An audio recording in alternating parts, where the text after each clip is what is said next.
మన ప్రభువును రక్షకుడైన యేసుక్రీస్తు నామములో అందరికీ పునరుత్థానపు ఆదివారపు శుభాలు వందనములు తెలియజేస్తున్నాను.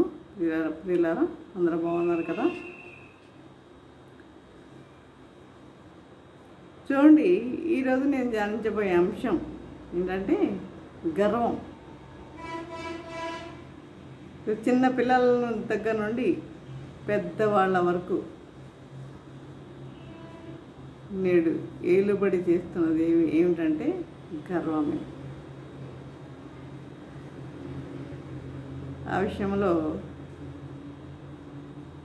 కొన్ని విషయాలు ధ్యానించుకుందాం. ముందుగా చిన్న ప్రార్థన చేసుకుందాం. పరిశుద్ధుడా, ప్రేమ గల తండ్రి, నీ పరిశుద్ధ పాదం స్తుతం దేవా ప్రభా. తండ్రి, మరి గడిచిన వారం నుండి ప్రభా ఈ వారం వరకు తండ్రి మమ్మల్ని సజీవులుగా ఉంచిన విధానాన్ని బట్టి నాన్న మీకు ఉన్నాం తెలియజేసుకుంటున్నాం ప్రభా. తండ్రి, మేము వాక్యం ధ్యానించుకుంటుంటే మీరు మాతో ఉండండి, మాతో ఉండి నడిపించండి అని ప్రభా. తండ్రి, ప్రతి ఒక్కరి తండ్రి వెనుకల గ్రహించగల మనసును వాక్యానుసారంగా జీవించే జీవితం దయచేయమని తండ్రి నన్ను నిజులు దాటి మరుగుపరచమన్న ప్రభా. నా నోటిని బుర్రగా సాధారణంగా వాడుకోమని మా ప్రభా నేసి నమ్మలేదు మరి వినమ్గా విడిపించున్నాం తండ్రి. ఆమేన్. చూడండి, నేడు అనేక మంది విశ్వాసుల్లో దేవుడు ఆశించిన ఫలములు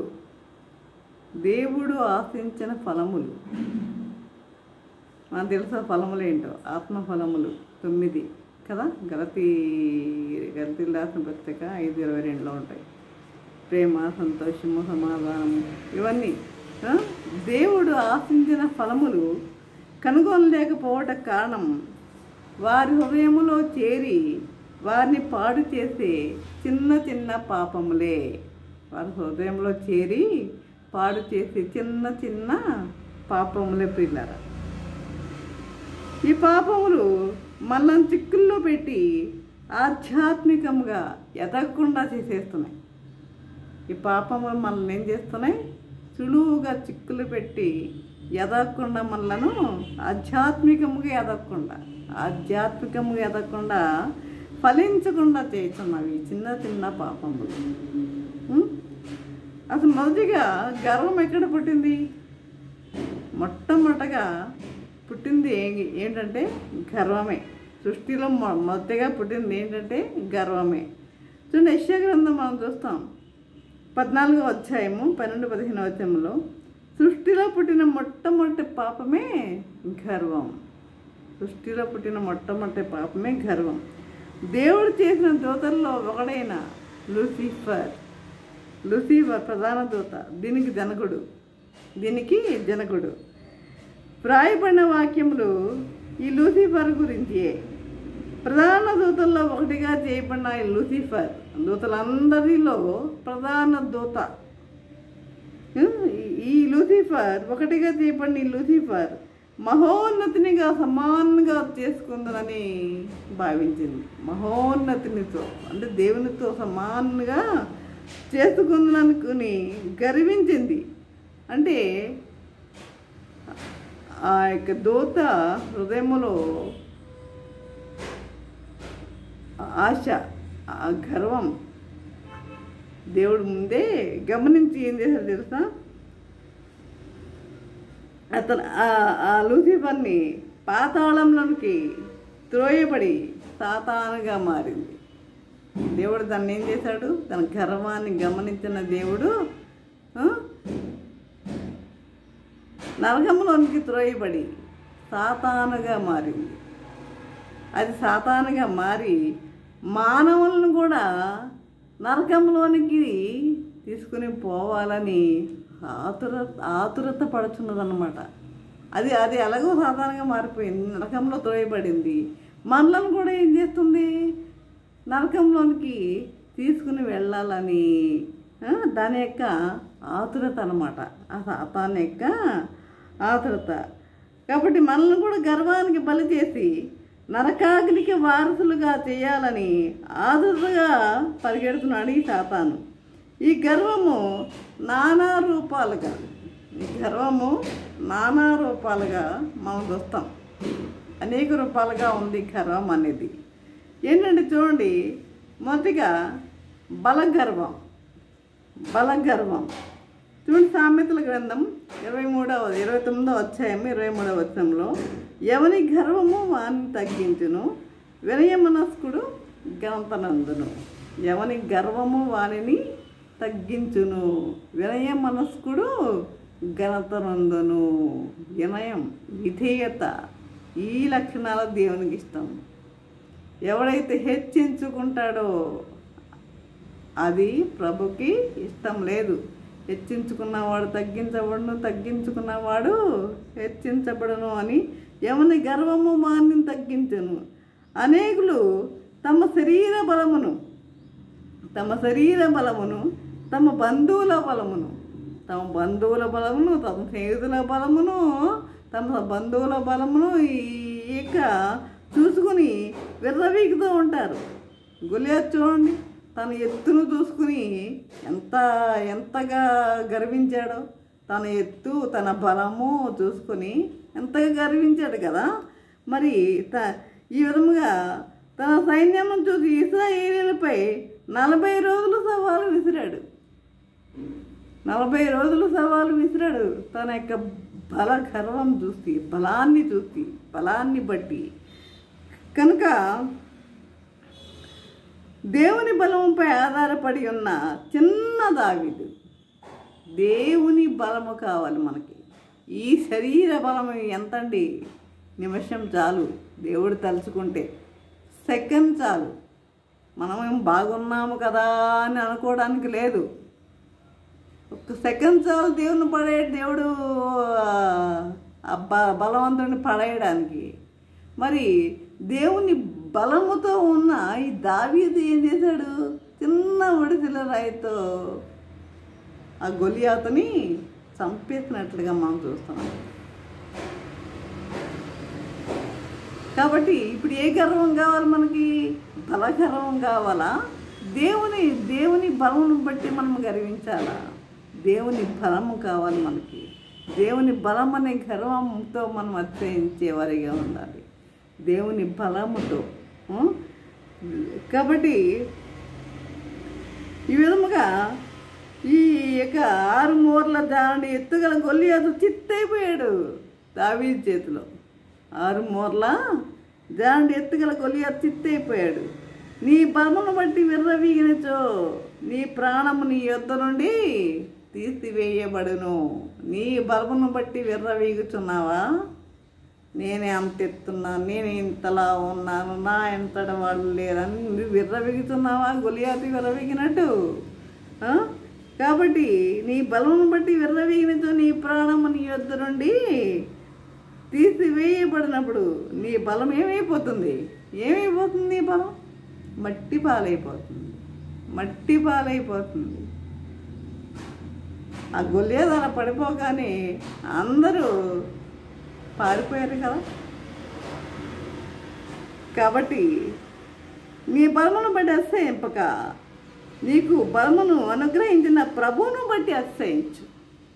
నీకు బలమును అనుగ్రహించిన ప్రభువును బట్టి అతిశయించు. నాకే బలం ఉంది, ఎంత ఎత్తున్నాను, ఇంతలా ఉన్నా, నాకు ఇంత బలం ఉంది, నన్ను ఎవడేం చేయడు అని అనుకుని గర్వించావనుకో, నిన్ను నేలపాలు చేయడానికి, మట్టి పాలు చేయడానికి నిమిషం పట్టుతుంది దేవునికి. ఇది ప్రతి ఒక్కరు గుర్తుపెట్టుకోవాలి ఈ యొక్క బలగర్వం గురించి. కనుక దేవుని యందు అతిశయించేవారిగా ఉండండి, దేవుని యొక్క బలమును బట్టి అతిశయించేవారిగా ఉండండి. ఇక ధనగర్వం, ధనం ఈ ధనం మరికొందరికి ధనగర్వంతో తాము ధనముతో ఏదైనా చేయగలము అంటారు. తాము ధనముతో ఏదైనా చేస్తామంటారు. కొండ మీద కోతిని కూడా తీసుకొస్తామంటారు తాముకున్న ధనముతో. కాబట్టి దేవుడు అక్కర్లేదు అనుకుంటారు. వాళ్ళ దగ్గర డబ్బు ఉంది కదా, దేవుడితో పనేం లేదు.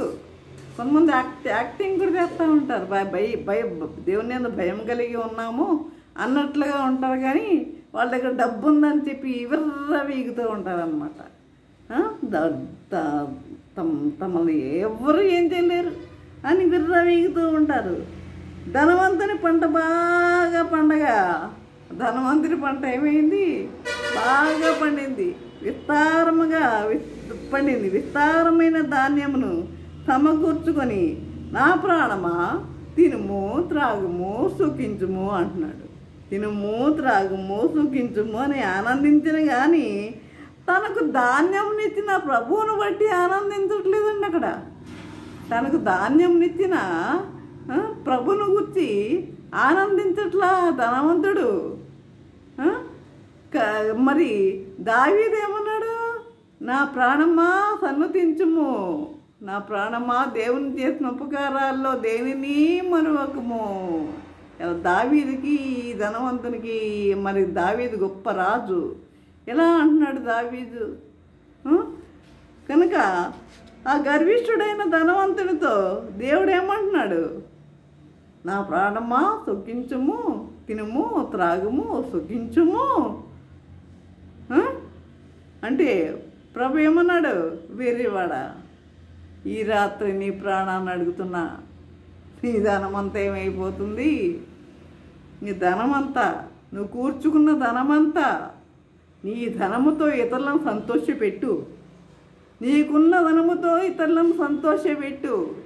నాకు నీకు ధనం అని పెట్టెలో దాచుకోవడం, బీరువాలో దాచుకోవడం వల్ల బ్యాంకు బ్యాలెన్స్లు పెట్టుకోవడం కాదు. నీకున్న ధనముతో ఇతరులను సంతోషపెట్టు. వారిని కన్నీటితో నింపకు. ఆ కన్నీరు నీకేమి శాపం అవుతుంది. ఆ విధముగా ఉండొద్దు. ఈ ధనవంతుడు ఏం చేస్తున్నాడు? నా ప్రాణమా తిను త్రాగు సుఖించు అంటున్నాడు. దేవుడేమన్నాడు? ఈ రాత్రే నీ ప్రాణాన్ని నేను అడుగుచున్నాను. ఈ రాత్రే నీ ప్రాణాన్ని అడుగుతున్నాను. నీ వద్ద నుండి తీసివేస్తే నీ సంపాదించినవన్నీ ఎవని మగును? నీ సంపాదించినవన్నీ ఎవని మగును? కాబట్టి ఇది మనము చూస్తాం. మనకి అందరికి తెలిసిందే. ఇది లోకసువార్తలో 12వ అధ్యాయంలో 16-27 వచనంలో, ఉగ్రత దినమున ఆస్తి అక్కడికి రాదు, నీతి మరణము నుండి రక్షించును. లోకంలోని ధనమంతయు పోగు చేసినను ఆత్మను కొనలేవు. ఒక ఆత్మను కొనగలవా? లోకంలోని ధనమంతా పోగు చేసినను ఒక ఆత్మను రక్షించగలవా? కొనలేవు. కాబట్టి నీవు ధనమును బట్టి గర్వించక నీకు ఆయుష్నిచ్చిన దేవుణ్ణి స్తుతించు. నీకు ఆయుష్నిచ్చిన దేవుణ్ణి బట్టి స్తుతించేవారిగా ఉండు. నువ్వు ధనమును బట్టి గర్వించొద్దు. అదేవిధంగా ప్రియులారా, ఇంకొకటి చూద్దాం. కులగర్వం. మరికొందరు కులగర్వంతో విర్రవీగుతూ ఉంటారు. మనందరం ఒక దేవుని చేతనే సృష్టించబడిన వాళ్ళం కాదా? మనందరిది ఏ కులం? ఒకటే కులం. ఈ తర్వాత మనుషులు వారు ఏర్పాటు చేసుకున్నారు అంతే. కానీ దేవుడు కులం అనేది ఎక్కడ సృష్టించలేదు. ఇక్కడ మన అందరిది ఒకటే కులం. దేవుని చేత సృష్టించబడిన మానవ జాతి అని మరిచి మానవుడు అనేక కులాలను మతాలను కల్పించుకొని గర్విస్తున్నాడు. నేను అది అని చెప్పి నేను అంతెత్తున్నాను నేను కులంలో, నువ్వు ఇంత తక్కువలో ఉన్నావు కులములో అని గర్విస్తున్నాడు. ఇవన్నీ దేవుడిచ్చాడు. దేవుడు చెప్పాడా? దేవుడు సృష్టించినప్పుడు నీకు ఇది ఈ కులం అని చెప్పలేదే. కనుక ఒక దేవుని చేత సృష్టించబడిన మానవ జాతి అని మరిచి మానవుడు అనేక కులాలను మతాలను కల్పించుకొని ఏం చేస్తున్నాడు? గర్విస్తున్నాడు. నేను శ్రేష్టమైన యూదా జాతికి చెందిన వాడనని గర్వించిన సౌలు ఏం చేశాడు? నేను శ్రేష్టమైన యూదా జాతికి చెందిన వాడనని గర్వించిన సౌలు క్రీస్తును నమ్మిన వారిని ఏం చేశాడు? హింసిస్తూ వారిని చంపేస్తున్నాడు.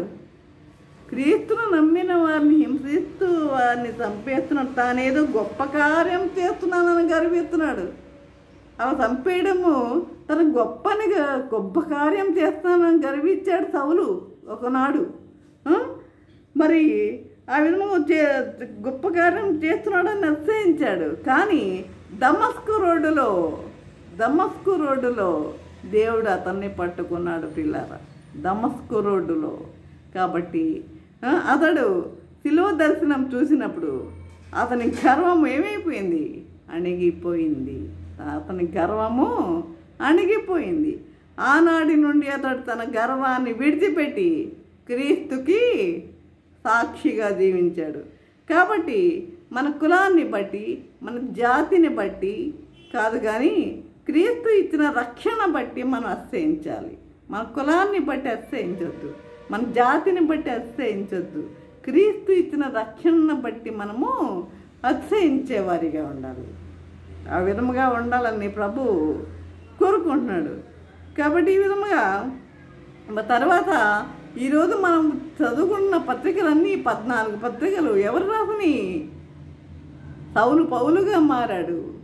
ఆ పౌలే 14 పత్రికలు రాశాడు. ఎన్ని శ్రమలు పొందాడు దేవుని కొరకు. నేను క్రీస్తును పోలి అది కొరింథీయులకు రాసిన మొదటి పత్రిక 11వ అధ్యాయంలో ఉంటుంది 11వ వచనంలో, నేను క్రీస్తును పోలి నడుచుకుంటున్న ప్రకారం మీరు నన్ను పోలి నడుచుకోనండి అనే పద్ధతులకు వచ్చేసాడు. నన్ను పోలి నడుచుకోనండి. చూసారా ఎంత మార్పు వచ్చేసిందో? దేవుడు ఎలా మార్చగలిగాడు ఆ మనిషిని, పౌలుని ఎలా మార్చాడు చూసారా? నేను క్రీస్తును పోలి నడుచుకుంటున్న ప్రకారం మీరును నన్ను పోలి నడుచుకోనండి. అవును, మనం దేవుని పోలి మనం నడుచుకునేవారిగా ఉండాలి. అదే విధముగా ఈ పౌలు అనేక శ్రమలు అనుభవించాడు. దేవుని బట్టి అనేక శ్రమలు అనుభవించాడు. అనేక పత్రికలు రాశాడు. ఈరోజు మనకు జ్ఞానం ఇస్తున్న పత్రికలు ఏమిటంటే అవే. మనం చదువుకుంటున్న పత్రికలు ఏమిటంటే పౌలు రాసిన పత్రికలే. నెక్స్ట్ సౌందర్య గర్వం చూద్దాం. సౌందర్య గర్వం. సౌందర్యవంతుడైన అబ్షాలోం. ఈ అబ్షాలోం ఎవరు? దావీదు యొక్క కుమారుడు అండి. దావీదు యొక్క కుమారుడు అబ్షాలోం. తన సౌందర్యం, ఇశ్రాయేలీల్లో అందరిలో గొప్ప సౌందర్యవంతుడు ఎవరంటే అబ్షాలోమే అని చెప్పుకోవాలి. అయితే తన సౌందర్యాన్ని, తన పొడవైన జుట్టుని, తన జుట్టు 3 కిలోలు బరువు అంట తన జుట్టు, తన తల వెంట్రుకలు చూసుకొని అతిశయించి తన తండ్రి అయిన దావీదుపై తిరుగుబడ్డాడు. తన తండ్రి అయిన దావీదుపై తిరుగుబడి యుద్ధమునకు దిగెను. తన తండ్రి అయిన దావీదుపై తిరుగుబడి యుద్ధమునకు దిగాడు. చివరకు అతని సౌందర్యానికి కారణమైన తల వెంట్రుకలే అతని మరణానికి కారణమయ్యాయండి. తన సౌందర్యానికి కారణమైన తల వెంట్రుకలే అతని మరణానికి కారణమైనవి. అయితే చూడండి, అతనిని ఎలా ఆయన కంచరగాడి మీద వెళ్తూ ఉంటే ఆయన యొక్క జుట్టు, ఆ హెయిర్ దేనికి చుట్టుకుంది? మస్తకి వృక్షానికి చుట్టి వేలాడుతున్నాడు. గాడిద వెళ్ళిపోయింది. అతను అలా వేలాడుతూనే ఉన్నాడు. అయితే ఒక వ్యక్తి అతన్ని చంపేశాడు. కానీ దావీదు మాత్రం తన బిడ్డ క్షేమంగా ఉండాలని అడవుల్లోనికి పారిపోయాడే కానీ తన బిడ్డపై తిరుగుబాటు చేయలేదు. కానీ అబ్షాలోం మాత్రం తండ్రి మీద తిరుగుబాటు చేశాడు. మరి మస్తకి వృక్షానికి తల వెంట్రుకలు చుట్టుకొనగా ఇది మనం చూడాలంటే 2 సమూయేలు 2వ గ్రంథము 18వ అధ్యాయము 9-15 వచనములు. ఒకడు వాడిని ఏం చేశాడు? హతము చేశాను. దేవుడిచ్చిన సౌందర్యాన్ని చూసి గర్వించవద్దు. మనం దేవుడిచ్చిన సౌందర్యాన్ని చూసి మనం గర్వించవద్దు. ఈ సౌందర్యం ఎంతకాలం ఉంటుందండి? ఒక వ్యాధి వస్తే పోదు. ఈ సౌందర్యం ఎంతకాలం ఉంటుంది? నేను అందగత్తినని ఎవరన్నా అనుకుంటున్నారా? ఒక్క వ్యాధి దేవుడు ఇచ్చాడంటే ఆ అందమంతా పోతుంది. కనుక సౌందర్యాన్ని బట్టి గర్వించవద్దు. అందము మోసగరము, సౌందర్యము వ్యర్థం. చూడండి, సామెతలు 31 అధ్యాయం 30 వచనంలో యెహోవా యందు భయభక్తులు కలిగిన స్త్రీ కొనియాడబడును. యెహోవా యందు భయభక్తులు కలిగిన స్త్రీ కొనియాడబడును. నీ బాల్య దినముల యందే నీ సృష్టికర్తను స్మరణకు తెచ్చుకొనుము. నీ బాల్య దినముల యందే నీ సృష్టికర్తను ఏం చేయాలి? స్మరణకు తెచ్చుకునే వారిగా ఉండండి నీ బాల్య దినముల నుండే. కాబట్టి ఈ విధముగా సౌందర్యాన్ని చూసి ఎవరు కూడా మన అతిశయించే వారిగా ఉండకూడదు. స్త్రీ కానీ పురుషుడు కానీ ఎవరు కూడా సౌందర్యాన్ని బట్టి అతిశయించే వారిగా ఉండకూడదు. కాబట్టి ఈ విధముగా ఉండాలని ప్రభు తెలియజేస్తున్నాడు. ఇంకొక విషయం చెప్పి నేను ముగిస్తా. భక్తి గర్వం మరికొందరికి ఏంటి? భక్తి గర్వం ప్రార్థించడానికి దేవాలయంకు వెళ్ళిన పరిసయుడు సుంకరి వెళ్ళారు కదా. అయితే తన భక్తి యందు అతిశయిస్తూ దేవా, నేను చోర్లను, అన్యాయస్తులను, వ్యభిచారులనైనా ఇతర మనుషులనైనాను ఈ సుంకరి వలనైనా ఉండనందుకు నీ కృతజ్ఞతాస్తుతులు చెల్లించుచున్నాను. వారములకు 2 మార్లు ఉపవాసం చేయుచు నా సంపాదన అంతట్లో 10వ వంతు చెల్లించుచున్నానని తన భక్తి అలవాట్లను గురించి గర్విస్తూ ఉన్నాడు ప్రభు దగ్గర. వారికంటే నేను బాగా ప్రార్థన చేయగలను. కొంతమంది చూడండి, మరి సుంకరి ఎక్కడ ప్రార్థన చేశాడు? దూరంగా నిలబడి, ప్రభా ఈ పాపనైనా నన్ను కరుణించుము అని ప్రార్థన చేస్తున్నాడు సుంకరి. ప్రభు ఏమన్నాడు? ఆ పరిసయ్యుని కంటే ఈయన నీతిమంతునిగా తీర్చబడి ఇంటికి వెళ్ళాడు సుంకరి. కాబట్టి ప్రార్థన ఆ విధముగా ఉండాలి. ఇక్కడ చూడండి, కొంతమంది ఏం చేస్తారు తెలుసా? నేను ప్రార్థన బాగా చేయగలను, నేను పాట బాగా పాడగలను, వాక్యం బాగా చెప్పగలను. ఈ గర్వాలు మనకు వద్దు. ఇలాంటి గర్వాలు మనకి వద్దు. ఎవరు ఏది కూడా మనకంటే మించిన వాళ్ళు ఉంటారు. ఏదో సామెత ఉంది, తలతనిన వాడు తాడిని తన్నిన వాడు ఉంటే దాని తలను తన్నిన వాడు ఉంటే దాని తాడిని తన్నిన వాడు సంథింగ్ ఏదో సామెత ఉంది. కాబట్టి ఈ విధముగా మరి పాడగలను, బాగా ప్రసంగించగలను, నేను చాలా నీతిగా ఉంటున్నాను అనే గర్వం అనేక భక్తుల్లో ఉంటుంది. వాళ్ళు చెప్పుకోని అవసరంలా.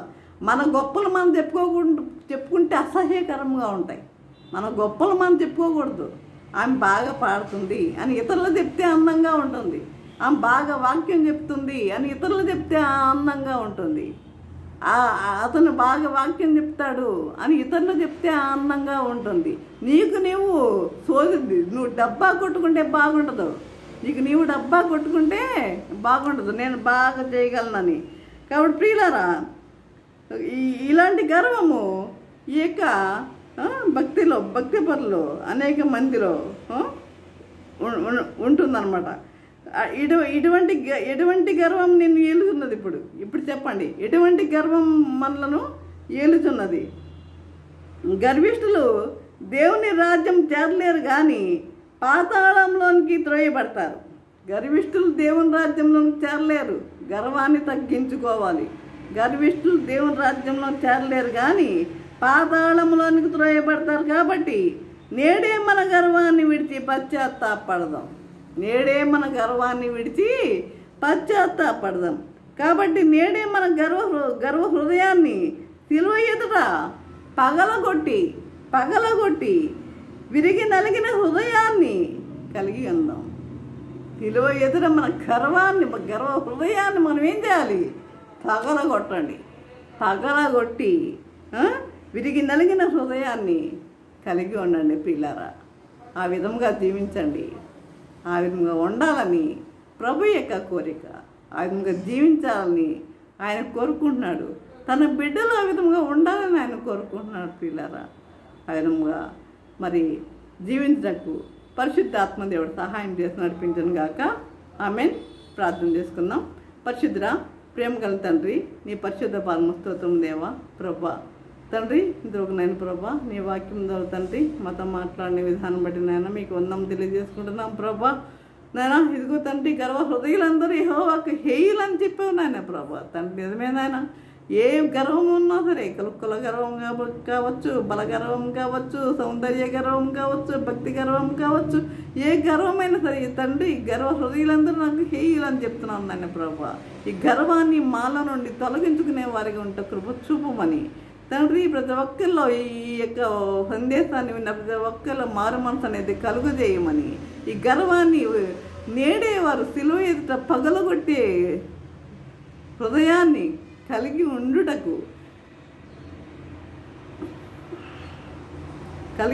ఉండాలని కోరుకుంటున్నాను ప్రభా. యుద్ధముగా దీవించుటకు నజరేయుడైన యేసయ్య నామమున వినమ్రముగా వేడుకొంచున్నాము తండ్రి. ఆమేన్. తండ్రి అయిన దేవుని ప్రేమయు, కుమారుడైన యేసుక్రీస్తు కృపయు, పరిశుద్ధాత్మిక అన్యోన్య సహవాసము సకల దీవెనలు సదాకాలము ప్రభా. తండ్రి, ఎంతమంది అయితే ప్రభా వాక్యం విని ఉన్నారు ప్రతి ఒక్కరికి తోడే నిలిచి ఉండను గాక. ఆమేన్, ఆమేన్, ఆమేన్.